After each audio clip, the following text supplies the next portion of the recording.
Hi, ನಾನು Sandeep from tech in Kannada. ಎಲ್ರಿಗೂ ಇವತ್ತಿನ ಭಾನುವಾರದ ಟೆಕ್ ನ್ಯೂಸ್ಗೆ ಸುಸ್ವಾಗತ. ಬನ್ನಿ ಡೈರೆಕ್ಟಾಗಿ ಇವತ್ತಿನ ಟೆಕ್ ನ್ಯೂಸನ್ನು ಶುರು ಮಾಡೋಣ. ಇವತ್ತಿನ ಮೊದಲ ಟೆಕ್ ನ್ಯೂಸ್ ಬಂದ್ಬಿಟ್ಟು, ನೀವೇನಾದರೂ ಐಫೋನ್ 17ನ ಪರ್ಚೇಸ್ ಮಾಡಬೇಕು ಅಂತ ಯೋಚನೆ ಮಾಡ್ತಾ ಇದ್ದರೆ ನಾರ್ಮಲಿ 80,000 to 82,000 ರೂಪಾಯಿ ರೇಂಜಲ್ಲಿರುತ್ತೆ. ಬಟ್ ಫ್ಲಿಪ್ಕಾರ್ಟ್ನಲ್ಲಿ ಮೊನ್ನೆ ಏನೋ ಆಫರ್ ಇತ್ತು. ಅದರಲ್ಲಿ ಫ್ಲಿಪ್ಕಾರ್ಟಿಂದು ಆಕ್ಸಿಸ್ ಬ್ಯಾಂಕ್ ಕಾರ್ಡ್ ಮೇಲೆ ಕ್ಯಾಶ್ ಬ್ಯಾಕು ಮತ್ತು ಇನ್ಸ್ಟಂಟ್ ಡಿಸ್ಕೌಂಟ್ ಎಲ್ಲ ಸೇರಿ ಹತ್ರ 11,000 to 12,000 ರೂಪಾಯಿ ಡಿಸ್ಕೌಂಟ್ ಆಗ್ತಾ ಇತ್ತು, ಆಯಿತಾ. ಸೊ ಎಫೆಕ್ಟಿವ್ ಆಗಿ ಐಫೋನ್ 17ನ 69,500 ರೂಪಾಯಿಗೆ ಪರ್ಚೇಸ್ ಮಾಡುವಂಥ ಆಪ್ಷನ್ ಇತ್ತು. ಆ ಸ್ಕ್ರೀನ್ಶಾಟ್ ನಾನು ನಿಮಗೆ ತೋರಿಸ್ತಾ ಇದ್ದೀನಿ, ನೋಡ್ಕೋತಾ ಇರಿ, ಆಯಿತಾ. ಒಂದು ಡಿಸ್ಕೌಂಟ್ ಮತ್ತೆ ಬರಬಹುದು. ಲಿಟ್ರಲಿ ಒಂದು 70,000 ರೂಪಾಯಿಗೆ ಐಫೋನ್ 17 ಒಂದು ಒಳ್ಳೆ ಆಪ್ಷನ್ ಆಗುತ್ತೆ, ಆಯಿತಾ. ಸೊ ಇತ್ತೀಚೆಗೆ ಲಾಂಚ್ ಆಗಿರುವಂಥ ಐಫೋನ್ ಒಂದು 6 ತಿಂಗಳಾಗಿದೆ. ಸೊ ಲೇಟೆಸ್ಟ್ ಐಫೋನ್ ಈ ಪ್ರೈಸು ಒಳ್ಳೆಯದು. ಇನ್ನು ಮುಂದಿನ ಟೆಕ್ ನ್ಯೂಸ್ ಬಂದ್ಬಿಟ್ಟು, ಇನ್ಸ್ಟಾಗ್ರಾಮ್ನವರು ಸ್ನ್ಯಾಪ್ಚಾಟ್ಗೆ ಟಕ್ಕರ್ ಕೊಡೋದಕ್ಕೋಸ್ಕರ ಒಂದು ಹೊಸ ಅಪ್ಲಿಕೇಶನ್ನೇ ಲಾಂಚ್ ಮಾಡಿದ್ದಾರೆ, ಇನ್ಸ್ಟ್ಯಾಂಟ್ಸ್ ಅಂತ.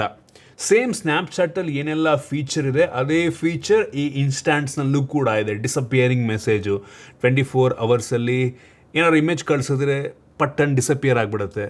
ಸೊ ಮತ್ತೆ ನೀವು ಅದನ್ನು ಓಪನ್ ಮಾಡಿ ನೋಡೋದಕ್ಕಾಗೋದಿಲ್ಲ. ಸೊ ಈ ರೀತಿ ಫೀಚರ್ಸ್ನೆಲ್ಲ ಹಾಕಿ ಲಾಂಚ್ ಮಾಡಿದ್ದಾರೆ. ನಂಗನ್ನಿಸ್ದಂಗೆ ಈ ಇನ್ಸ್ಟ್ಯಾಂಟ್ಸ್ ಅಪ್ಲಿಕೇಶನ್ ಸಕ್ಸಸ್ ಆಗೋದು ತುಂಬ ಕಷ್ಟ ಇದೆ. ಒಂದು ಅಪ್ಲಿಕೇಶನ್ ಸಕ್ಸೀಡ್ ಆಗಬೇಕು ಅಂದರೆ ಏನಾದರೂ ಒಂದು ಯುನೀಕ್ ಫೀಚರ್ ಇರಬೇಕು. ಜನ ಸ್ನ್ಯಾಪ್ಚಾಟಿಂದ ಇದಕ್ಕೆ ಬರಬೇಕು ಅಂದರೆ ಏನು ಹೊಸದೇನಿದೆ, ಆಲ್ರೆಡಿ ಇರೋದೇ ಇದೆ ಅಂತ ಏನಕ್ಕೆ ಬರ್ತಾರೆ. ಫಾರ್ ಎಕ್ಸಾಂಪಲ್, ಇನ್ಸ್ಟಾಗ್ರಾಮ್ನವರು ಥ್ರೆಡ್ಸ್ ಅಂತ ಒಂದು ಟ್ವಿಟ್ಟರಿಗೆ ಕಾಂಪಿಟೇಷನ್ ಕೊಡೋದಕ್ಕೆ ಲಾಂಚ್ ಮಾಡ್ತಾರೆ. ಅದೇನು ಅಂಥ ಸಕ್ಸಸ್ ಆಗಲಿಲ್ಲ. ಸ್ವಲ್ಪ ದಿನದಲ್ಲಿ ಅದನ್ನು ಡಿಸ್ಕಂಟಿನ್ಯೂ ಮಾಡಬಹುದು. ಯಾರು ನಂಗೆ ಅನ್ನಿಸ್ತಂಗೆ ಅದನ್ನು ಯೂಸ್ ಮಾಡ್ತಾ ಇದ್ದಾರೆ ಅಂತ ಅನ್ನಿಸ್ತಾ ಇಲ್ಲ. ಸೊ ಅದೇ ರೀತಿ ಆಗ್ಬೋದು. ಈ ಸ್ನ್ಯಾಪ್ಚಾಟಿಂದ ಈ ಇನ್ಸ್ಟಾಗ್ರಾಮಿಂದು ಇನ್ಸ್ಟ್ಯಾಂಟಿಗೆ ಜನ ಬರಬೇಕು ಅಂದರೆ ಏನಾದರೂ ಡಿಫ್ರೆಂಟಾಗಿರಬೇಕಲ್ವ. ಏನೂ ಆ ಥರ ಡಿಫ್ರೆಂಟ್ ಆಗಿದೆ ಅಂತ ಅನ್ನಿಸ್ತಿಲ್ಲ. ಬಟ್ ಸ್ಟಿಲ್ ಹೇಳೋದಕ್ಕಾಗಲ್ಲ, ಏನಾಗುತ್ತೋ ನೋಡೋಣ. ಇಂಟ್ರೆಸ್ಟಿಂಗ್ ಆಗಿದೆ, ಒಂದು ಸಲ ಚೆಕ್ ಮಾಡಿ ನೋಡಿ. ಆಲ್ರೆಡಿ ಪ್ಲೇಸ್ಟೋರ್ನಲ್ಲಿ ಈ ಒಂದು ಹೊಸ ಅಪ್ಲಿಕೇಶನ್ ಅವೈಲಬಲ್ ಇದೆ. ಇನ್ನು ಮುಂದಿನ ಟೆಕ್ ನ್ಯೂಸ್ ಬಂದ್ಬಿಟ್ಟು, ಇನ್ಸ್ಟಾಗ್ರಾಮ್ಗೆ ಇದೀಗ ಒಂದು ಹೊಸ ಸಬ್ಸ್ಕ್ರಿಪ್ಷನ್ ಫೀಚರ್ನ ತೊಗೊಂಬಂದಿದ್ದಾರೆ ಫೈನಲಿ, ವಾಟ್ಸ್ಆ್ಯಪ್ ಪ್ಲಸ್ ಅಂತ. ಈ ವಾಟ್ಸ್ಆ್ಯಪ್ ಪ್ಲಸ್ನ ತೊಗೊಂಡ್ರೆ ನಿಮಗೆ ಕೆಲವೊಂದು ಅಡಿಷ್ನಲ್ ಬೆನಿಫಿಟ್ಗಳು ಸಿಗುತ್ತೆ. ಸೊ ಪ್ರೀಮಿಯಮ್ ಸ್ಟಿಕ್ಕರ್ಸ್ಗಳು ನಿಮಗೆ ಸಿಗುತ್ತೆ, ಆಯಿತಾ. ನಾರ್ಮಲಲ್ಲಿ ಆ ಸ್ಟಿಕ್ಕರ್ಸ್ ಇರೋದಿಲ್ಲ. ಮತ್ತು ವಾಟ್ಸ್ಆ್ಯಪ್ ಐಕನ್ನೇ ಚೇಂಜ್ ಮಾಡ್ಬೋದು ನೀವು ನಿಮ್ಮ ಹೋಮ್ ಸ್ಕ್ರೀನ್ನಲ್ಲಿ. ಮತ್ತು ಥೀಮನ್ನು ಚೇಂಜ್ ಅಡಿಷ್ನಲ್ ಥೀಮ್ಸು, ಎಕ್ಸ್ಕ್ಲೂಸಿವ್ ಥೀಮ್ಸ್ಗಳಿರುತ್ತೆ.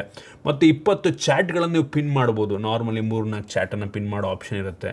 ಆಮೇಲೆ ಚಾಟ್ ಕಂಟ್ರೋಲ್ಸ್, ನಿಮಗೆ ಅಡಿಷ್ನಲ್ ಫೀಚರ್ಗಳು, ನಿಮಗೆ ಅಡಿಷ್ನಲ್ ಕಂಟ್ರೋಲ್ ನಿಮಗೆ ಸಿಗುತ್ತೆ. ರಿಂಗ್ ಟೋನ್ಸ್ ಕೂಡ ಡಿಫ್ರೆಂಟ್ ಆಗಿದೆಯಂತೆ. ಸೊ ಈ ರೀತಿ ಕೆಲವೊಂದು ಫೀಚರ್ಗಳನ್ನ ಮೆಟಾದವರು ವಾಟ್ಸಪ್ಗೆ ತೊಗೊಂಬರ್ತಾ ಇದ್ದಾರೆ, ಒಳ್ಳೆಯದು. ಇದರ ಜೊತೆಗೆ ನೆಕ್ಸ್ಟಿಂದ ನೀವು ವಾಟ್ಸ್ಯಾಪ್ನಲ್ಲೇ ಮೊಬೈಲ್ ರೀಚಾರ್ಜನ್ನು ಕೂಡ ಮಾಡ್ಕೊಬೋದು. ಇನ್ನು ಕೆಲವು ದಿನಗಳಲ್ಲಿ ಇದು ಬರಬಹುದು. ಆಲ್ರೆಡಿ ಬಂದಿರ್ಬೋದು, ಒಂದು ಚೆಕ್ ಮಾಡಿ ನೋಡ್ಕೊಳ್ಳಿ, ಆಯಿತಾ. ಸೊ ನಿಮ್ಮ ಹತ್ರ ಏನಾದರೂ ಏರ್ಟೆಲ್ಲು, ಜಿಯೋ ಸಿಮ್ ಇದ್ದರೆ ನೀವು ರೀಚಾರ್ಜನ್ನು ಅಲ್ಲೇ ಮಾಡ್ಬೋದು, ವಾಟ್ಸಪ್ ಅಪ್ಲಿಕೇಶನ್ನಲ್ಲೇ. ಅಲ್ಲೇ ನಂಬರ್ ಆ್ಯಡ್ ಮಾಡಿದ್ರೆ ಮೋಸ್ಟ್ಲಿ ಅವ್ರಿಗೆ ಮೆಸೇಜ್ ಹೋಗೋ ರೀತಿ ವಾಟ್ಸಪ್ನಲ್ಲಿ ಏನೋ ಒಂದು ಆಪ್ಷನ್ ಕೊಡ್ತಾರೆ ಅಂತ ಕಾಣುತ್ತೆ. BSNL ಇನ್ನೂ ಆಪ್ಷನ್ ಬಂದಿಲ್ಲ, ಮೋಸ್ಟ್ಲಿ ಫ್ಯೂಚರಲ್ಲಿ ಬರ್ಬೋದು. ಸೊ ಒಟ್ಟಲ್ಲಿ ನೋಡ್ರಪ್ಪ, ವಾಟ್ಸ್ಯಾಪ್ನಲ್ಲಿ ಚಾಟಿಂಗ್ ಬಿಟ್ಟು ಉಳಿದಿದ್ದೆಲ್ಲ ಮಾಡ್ಬೋದು ಈಗ. ಫ್ಯೂಚರ್ನಲ್ಲಿ ಏನೇನು ಮಾಡ್ತಾರೋ ಗೊತ್ತಿಲ್ಲ. ಇನ್ನು ಮುಂದಿನ ಟೆಕ್ ನ್ಯೂಸ್ ಬಂದ್ಬಿಟ್ಟು, ನಾವೆಲ್ಲರೂ ಕೂಡ ಫ್ಯೂಚರಿಸ್ಟಿಕ್ ಮೂವಿಗಳು ನೋಡಿದಾಗ ಫ್ಲೈಯಿಂಗ್ ಕಾರು, ಹಾರಾಡುವಂಥ ಕಾರ್ ಯಾವಾಗ ಬರುತ್ತೆ? ಈ 20 ವರ್ಷ ಮುಂಚೆ ಎಲ್ಲ ಮೂವಿಗಳಲ್ಲಿ ಹಾರಾಡುವಂಥ ಕಾರ್ನೆಲ್ಲ ತೋರಿಸ್ಬಿಟ್ಟವ್ರೆ. ಬಟ್ ಇನ್ನೂ ಹಾರಾಡುವಂಥ ಕಾರ್ಗಳು ಬಂದಿಲ್ಲ. ಬಟ್ ಮುಂದಿನ ವರ್ಷದಷ್ಟರಲ್ಲಿ ಈ ಹಾರಾಡುವಂಥ ಕಾರು ಪ್ರಾಕ್ಟಿಕಲಿ ಬರ್ಬೋದು. ಒಂದು ಕಂಪನಿ, ಚೈನೀಸ್ ಕಂಪನಿ, ನಾನು ನಿಮಗೆ ತೋರಿಸ್ತಾ ಇದ್ದೀನಿ. ಇವರು ಒಂದು ಕಾನ್ಸೆಪ್ಟ್ ಫ್ಲೈಯಿಂಗ್ ಕಾರನ್ನು ಬಿಲ್ಡ್ ಮಾಡಿದ್ದಾರೆ, ಆಯಿತಾ. ಅವ್ರದ್ದೇ ವಿಡಿಯೋ ತೋರಿಸ್ತಾ ಇದ್ದೀನಿ. ಅವ್ರದ್ದೊಂದು ಕಾರು, ಆ ಕಾರಿಂದಕ್ಕೆ ಆ ಒಂದು ಫ್ಲೈಯಿಂಗ್ ಕಾರ್ ಅಟ್ಯಾಚ್ ಆಗಿರುತ್ತೆ. ಕ್ರೇಜಿ ಇವರು. ಇದೇನೋ 2027 ಮುಂದಿನ ವರ್ಷಕ್ಕೆ ಡೆಲಿವರಿಯೇ ತೊಗೊಂಬರ್ತಾರಂತೆ. ಆಲ್ರೆಡಿ 7,000 ಜನ ಈ ಒಂದು ಫ್ಲೈಯಿಂಗ್ ಕಾರ್ಗೆ ಪ್ರೀ ಬುಕ್ಕನ್ನು ಮಾಡಿದಾರಂತೆ. ಬಟ್ ಏನೂ ಅಪ್ರೂವಲ್ ಸಿಕ್ಕಿಲ್ಲ ಗೌರ್ಮೆಂಟ್ಗಳಿಂದ ಚೈನಾದಲ್ಲೂ. ಇದೆಲ್ಲ ಬರಬೇಕು ಅಂದರೆ ಹೆವಿ ರೆಗ್ಯುಲೇಷನ್ಸ್ ಮಾಡಬೇಕು ಗುರು. ಫ್ಲೈಯಿಂಗ್ ಕಾರ್ನ ಜನ ಹೆಂಗೆ ಬೇಕಂಗೆ ಆರಿಸ್ಕೊಂಡು ಹೋಗ್ಬಿಟ್ರೆ ಏನು ಮಾಡ್ತೀರಾ? ಆರಿಸ್ಕೊಂಡೋಗಿ ಯಾರಾದ್ರೂ ಮನೆ ಮೇಲೆ ಹಾಕ್ಬಿಟ್ರೆ ಏನು ಮಾಡ್ತೀರಾ? ಸೊ ಇವೆಲ್ಲ ಹೆವಿ ರೆಸ್ಟ್ರಿಕ್ಷನ್ಸ್ ಇರುತ್ತೆ, ಹೆವಿ ರೆಗ್ಯುಲೇಷನ್ಸ್ ತರಬೇಕು. ಸುಮ್ಮನೆ ಹಿಂಗೆಲ್ಲ ಮಾಡೋದಕ್ಕಾಗಲ್ಲ.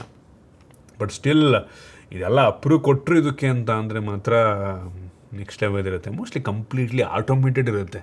ವಿತೌಟ್ ಆಟೋಮೇಟೆಡ್ ಮ್ಯಾನ್ಯುಯಲ್ ಅಂತೂ ಕೊಡಲ್ಲ ನಂಗೆ ಅನ್ನಿಸ್ತಂಗಿದ್ದು. ಮ್ಯಾನ್ಯುಯಲ್ ಕೊಟ್ಬಿಟ್ರೆ ಜನ ಹುಚ್ಚರು, ನಿಮಗೆ ಗೊತ್ತಿಲ್ಲ, ಏನು ಬೇಕಾದ್ರೆ ಮಾಡಿಬಿಡ್ತಾರೆ.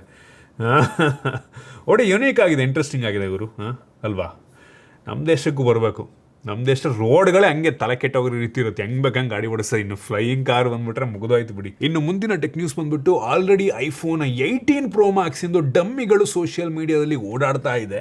ಈ ಐಫೋನ್ 17 Pro Maxಗೂ 18 Pro Maxಗೂ ಅಂಥ ಡಿಫ್ರೆನ್ಸ್ ಏನೂ ಇಲ್ಲ ಆಯ್ತಾ ಡಮ್ಮಿಗಳನ್ನು ನೋಡಿದ್ರೆ.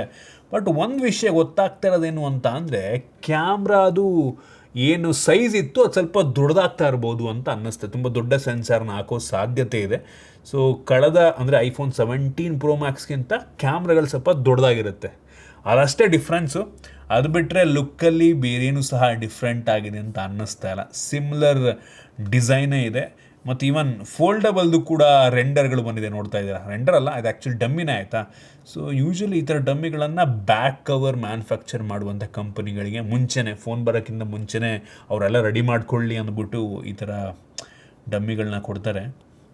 ಬಟ್ ಸ್ಟಿಲ್ ಕ್ರೇಜಿ ಇವರು. ಫೋಲ್ಡಬಲ್ ಮಾತ್ರ ಹೆವಿ ಯೂನಿಕ್ ಆಗಿ, ನಾನು ಹೆವಿ ಎಕ್ಸೈಟ್ ಆಗಿದ್ದೀನಪ್ಪ. ಫೋಲ್ಡಬಲ್ ಹೆಂಗಿರುತ್ತೆ ಅಂತ ಕ್ರೇಜಿ ಇವರು, ನೋಡೋಕ್ಕೆ ಒಂಥರ ಡಿಫ್ರೆಂಟ್ ಆಗಿದೆ. ನಾನು ಹೆವಿ ಎಕ್ಸೈಟ್ ಆಗಿದ್ದೀನಿ ಹೆಂಗಿರುತ್ತೆ ಅಂತ. ಸೊ ಒಟ್ಟಿನಲ್ಲಿ ಐಫೋನ್ 17 Pro Maxಗೂ 18 Pro Maxಗೂ ತುಂಬ ಡಿಫ್ರೆನ್ಸ್ ಇರಲ್ಲ, ಕ್ಯಾಮ್ರಾ ಚೇಂಜಸ್ ಅಷ್ಟೇ ಇರುತ್ತೆ. ಇನ್ನು ಮುಂದಿನ ಟೆಕ್ ನ್ಯೂಸ್ ಬಂದ್ಬಿಟ್ಟು ನೆಕ್ಸ್ಟ್ ಲಾಂಚ್ ಆಗುವಂಥ ಐಫೋನ್ 18 ಏನಿರುತ್ತೆ ಅದಕ್ಕೆ ಪ್ರೈಸನ್ನು ಕಡಿಮೆ ಮಾಡೋದಕ್ಕೋಸ್ಕರ ಹಳೆ M12 Plus ಅಂತ ಒಂದು ಡಿಸ್ಪ್ಲೇ ಟೆಕ್ನಾಲಜಿ ಅದನ್ನು ಯೂಸ್ ಮಾಡ್ತಾರಂತೆ. ಹಳೆಯದು 2023ರಲ್ಲಿ ಸ್ಯಾಮ್ಸಂಗ್ ಅವರು S23 ಸೀರೀಸಲ್ಲಿ ಏನು ಡಿಸ್ಪ್ಲೇ ಯೂಸ್ ಮಾಡಿದರು ಅದನ್ನು ಐಫೋನ್ 18ನಲ್ಲಿ ಯೂಸ್ ಮೋಸ್ಟ್ಲಿ ಪ್ರೈಸನ್ನು ಕಡಿಮೆ ಮಾಡೋಕ್ಕೆ ಏನೋ ಪ್ಲ್ಯಾನ್ ಇರ್ಬೋದು ಇವ್ರದೊಟ್ಟಿಗೆ. ಸೊ ಲೇಟೆಸ್ಟು ಡಿಸ್ಪ್ಲೇ ಟೆಕ್ನಾಲಜಿಯನ್ನು ಯೂಸ್ ಮಾಡಿದ್ರೆ ಚೆನ್ನಾಗಿರುತ್ತೆ. ನಮಗೆ ಡಿಸ್ಪ್ಲೇ ಬ್ರೈಟ್ನೆಸ್ಸಲ್ಲಿ ಆಗಿರ್ಬೋದು, ವ್ಯೂಯಿಂಗ್ ಆ್ಯಂಗಲ್ಸಲ್ಲಿ ಆಗಿರ್ಬೋದು, ಆ್ಯಂಟಿ ರಿಫ್ಲೆಕ್ಟಿವ್, ಈ ಎಲ್ಲ ವಿಷಯಗಳು ನನಗೆ ಅನ್ನಿಸ್ದಂಗೆ ಮ್ಯಾಟ್ರ್ ಆಗುತ್ತೆ. ಒಟ್ಟಿಗೆ ನೋಡೋಣ ಏನು ಮಾಡ್ತಾರೆ ಆಪಲ್ನವರು ಅಂತ. ಇನ್ನು ಮುಂದಿನ ಟೆಕ್ ನ್ಯೂಸ್ ಬಂದ್ಬಿಟ್ಟು ಸ್ಯಾಮ್ಸಂಗ್ ಅವರು ಫೈನಲಿ ಅವರು ನೆಕ್ಸ್ಟ್ ಲಾಂಚ್ ಮಾಡುವಂಥ ಗ್ಯಾಲಕ್ಸಿ S27 ಸೀರೀಸ್ನಲ್ಲಿ ದೊಡ್ಡ ಬ್ಯಾಟ್ರಿಯನ್ನು ಹಾಕ್ತಾರಂತೆ. S27 ಅಲ್ಟ್ರಾದಲ್ಲಿ ರೂಮರ್ಸ್ಗಳ ಪ್ರಕಾರ 7000 mAh ಕೆಪಾಸಿಟಿ ಬ್ಯಾಟ್ರಿ ಇರುತ್ತಂತೆ. ಸಿಲಿಕಾನ್ ಕಾರ್ಬನ್ ಬ್ಯಾಟ್ರಿಯನ್ನು ಯೂಸ್ ಮಾಡ್ಬೋದು. ಸ್ಯಾಮ್ಸಂಗ್ ಅವರಂತೂ ಅವ್ರದ್ದು ಅಲ್ಟ್ರಾ ವೇರಿಯಂಟಲ್ಲಿ ಕಳೆದ 5-6 ವರ್ಷದಿಂದ ಬ್ಯಾಟ್ರಿಯನ್ನು ಚೇಂಜೇ ಮಾಡಿಲ್ಲ. ಯಾವಾಗಲೂ 5000 mAh ಕೆಪಾಸಿಟಿ ಬ್ಯಾಟ್ರಿಯನ್ನು ಕೊಟ್ಬಿಡ್ತಾರೆ. ಅದು ಮುಂದಿನ ವರ್ಷ ಚೇಂಜ್ ಆಗ್ಬೋದು S27 ಅಲ್ಟ್ರಾದಲ್ಲಿ. ನಾನಂತೂ ಹೆವಿ ಎಕ್ಸೈಟ್ ಆಗಿದ್ದೇನೆ, ಒಳ್ಳೆಯದು. ಸೊ ಫೈನಲಿ ಸ್ಯಾಮ್ಸಂಗ್ ಅವರು ದೊಡ್ಡ ಬ್ಯಾಟ್ರಿಯನ್ನು ಹಾಕ್ತಾ ಇದ್ದಾರೆ. ಇನ್ನು ಮುಂದಿನ ಟೆಕ್ ನ್ಯೂಸ್ ಬಂದ್ಬಿಟ್ಟು ಇದೀಗ ಕನ್ಫರ್ಮೇಷನ್ ಬಂದಿದೆ. ಸೊ ಈಗೇನು ನೆಕ್ಸ್ಟು ಆಪಲ್ದು WWDC ಬರುತ್ತೆ, ಅದರಲ್ಲಿ ಸಿರಿಗೆ ಜೆಮಿನಾಯನ್ನ ಏನು ಇಂಟಿಗ್ರೇಟ್ ಮಾಡಿದ್ದಾರೆ ಅದನ್ನು ಅನೌನ್ಸ್ ಮಾಡ್ಬೋದು. ಸೊ ನೆಕ್ಸ್ಟು ಸಿರಿಗೆ ನೀವೇನಾದರೂ ಪ್ರಶ್ನೆಯನ್ನು ಕೇಳಿದ್ರೆ ಜೆಮಿನಾಯಿ ಉತ್ತರವನ್ನು ಕೊಡುತ್ತೆ, ಬೆಟರ್ ಆನ್ಸರ್ನ ಕೊಡುತ್ತೆ, ಒಳ್ಳೆಯದು. ಸೊ ನೆಕ್ಸ್ಟಿಂದ ಸಿರಿಯನ್ನು ಕೂಡ ನಾರ್ಮಲಿ ಗೂಗಲ್ ಅಸಿಸ್ಟೆಂಟ್ ರೀತಿ ಯೂಸ್ ಮಾಡ್ಕೋಬೋದು. ಇನ್ನು ಮುಂದಿನ ಟೆಕ್ ನ್ಯೂಸ್ ಬಂದ್ಬಿಟ್ಟು ಗೂಗಲ್ CEO ಸುಂದರ್ ಪಿಚ್ಚೆ ಅವರೇ ಕನ್ಫರ್ಮ್ ಮಾಡಿರೋ ಪ್ರಕಾರ, ಮುಂಚೆ ಎಲ್ಲ ರೂಮರ್ಸ್ಗಳು ಬರ್ತಿತ್ತು. ಸೊ ಗೂಗಲ್ನಲ್ಲಿ ಏನೆಲ್ಲ ಕೋಡಿಂಗ್ ಆಗುತ್ತೆ ಅದರಲ್ಲಿ 75% ಕೋಡಿಂಗನ್ನು AI ಮಾಡುತ್ತಂತೆ. ಆರ್ಟಿಫಿಷಿಯಲ್ ಇಂಟೆಲಿಜೆನ್ಸೇ 75% ಕೋಡಿಂಗನ್ನು ಮಾಡುತ್ತೆ. ಸೊ ಆಮೇಲೆ ಹ್ಯೂಮನ್ಸ್ ಅದನ್ನು ರಿವ್ಯೂ ಮಾಡ್ತಾರಂತ ಅಷ್ಟೇ. ಕ್ರೇಜಿ ಇವರು. 75% ಮುಂದಿನ ವರ್ಷ 85% ಆಗುತ್ತೆ, ಆಮೇಲೆ 95% ಆಗುತ್ತೆ, ಆಮೇಲೆ 99% ಆಗುತ್ತೆ. ಇನ್ನು 1% ಕೋಡನ್ನು ಮಾತ್ರ ಮೋಸ್ಟ್ಲಿ ನೆಕ್ಸ್ಟ್ ಹ್ಯೂಮನ್ಸ್ಗಳು ಮಾಡ್ತಾರೆ.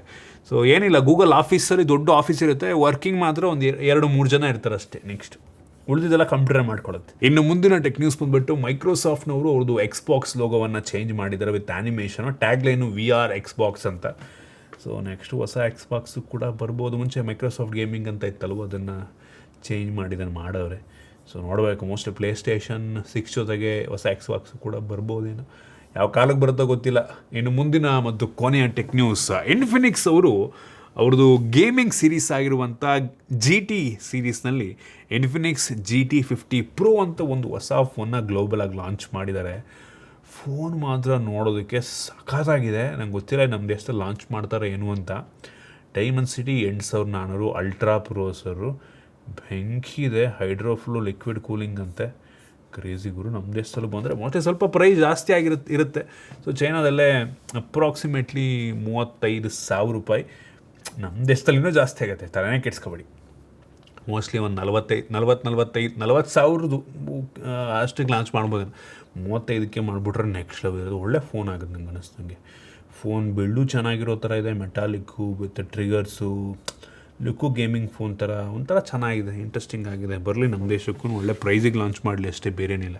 ಸೊ ಎಷ್ಟು ಇವತ್ತಿನ ಟೆಕ್ ನ್ಯೂಸ್. ಐ ಹೋಪ್ ನಿಮಗೆ ಇವತ್ತಿನ ಟೆಕ್ ನ್ಯೂಸಲ್ಲಿ ಕೆಲವೊಂದು ಹೊಸ ವಿಷಯ ತಿಳೋಕ್ಕೆ ಸಿಕ್ಕಿದೆ ಅಂತ ಅನ್ಕೋತೀನಿ. ಇಷ್ಟ ಆಗಿದ್ರೆ ಲೈಕ್ ಮಾಡಿ, ಶೇರ್ ಮಾಡಿ. ಇದೇ ರೀತಿ ನಮ್ಮ ಬೇರೆ ಬೇರೆ ವೀಡಿಯೋಗಳಿಗೆ ನಮ್ಮ tech in Kannada YouTube channel subscribe ಮಾಡ್ಕೊಂಡಿಲ್ಲ ಅಂದರೆ ಇಲ್ಲಿ ಸಬ್ಸ್ಕ್ರೈಬ್ ಮಾಡ್ಕೊಳ್ಳಿ ಮತ್ತು ಬೆಲ್ ಐಕನ್ ಕೂಡ ಕ್ಲಿಕ್ ಮಾಡ್ಬೋದು. ಸಿಗೋಣ ಮತ್ತೆ ಮುಂದಿನ ವೀಡಿಯೋದಲ್ಲಿ.